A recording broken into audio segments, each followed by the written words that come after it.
Things that you should know. Don't climb up there.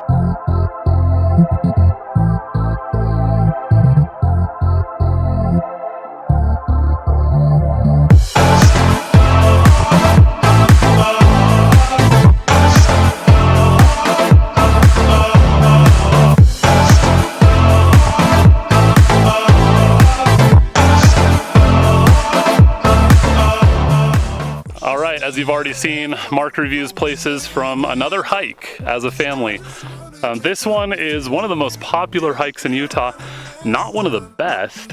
It's not too difficult though. You're only looking about 640 feet. You are so dumb. Of vertical gain. Total, the whole hike is less than 4 miles. You are really dumb. In and out. So a lot of people do it. Its proximity to Sundance Resort and Aspen Grove Family Camp especially is the reason that people come out. And so we are most of the way there, taking a little break. So my wife and daughter are up the trail a little bit, along with my father-in-law. Behind here though, I wanted to show you a sneak peek. This is Sundance, and where we're going is to a waterfall that's kind of between this mountain and Sundance. So over here.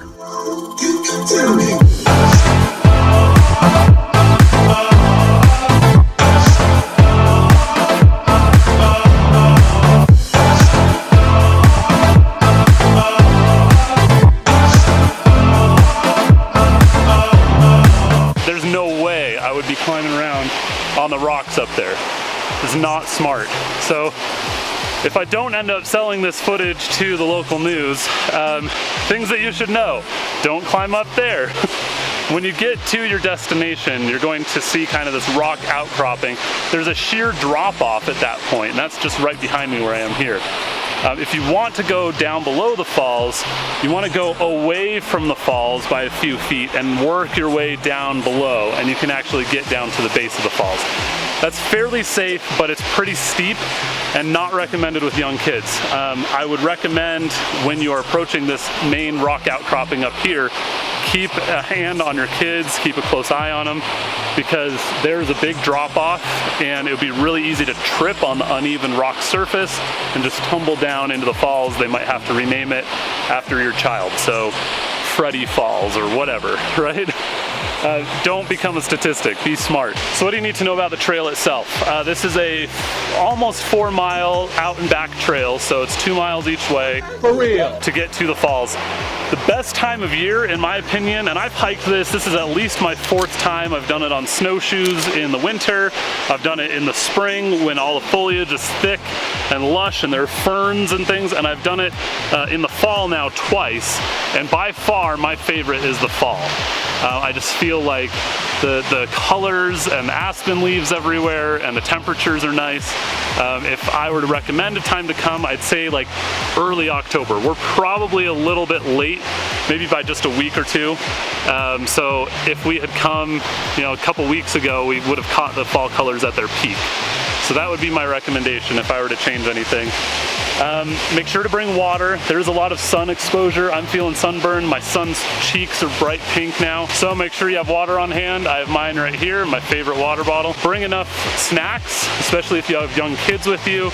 It's gonna take you a couple of hours to do this hike, so you wanna be aware of that. The very steepest part of this hike is right at the beginning, so people tend to get discouraged and turn around right there. It's really muddy too. About 100 yards off the parking lot down here, you run into this soupy, messy part of the trail. And if it's late enough in the year or early enough in the year, this is frozen, but I've been down this when there was ice and snow.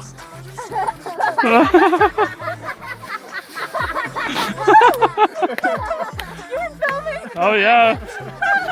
So wear some shoes that can handle mud and be prepared to hold hands and kind of help each other up the trail and especially down the trail. If you can get past that, it becomes kind of this level, meandering, slight ups and downs all the way in, and totally doable. Now, is this the best hike in Utah? Not even close, but it's proximate. That means that it's close to Sundance, it's close to Aspen Grove, and it's an easy drive from Provo or Utah Valley in general. We're right off the Alpine Loop, so you could even get here through American Fort Canyon after seeing some fall leaves if you want. So it's easy to get to. You just park at the parking lot. Can't really miss the trail. There aren't a lot of side spur trails and things to distract you. So a lot of people come and do this. There are some payoffs, some nice views along the way. The waterfall's okay. This time of year, it's not running at its full capacity.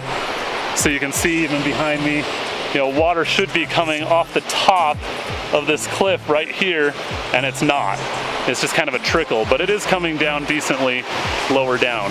There's not a ton of elevation gain, so if you're coming from out of town, this is a good one for you as well. And be prepared for big groups of teenagers, families with young kids, college students blasting music on Bluetooth speakers.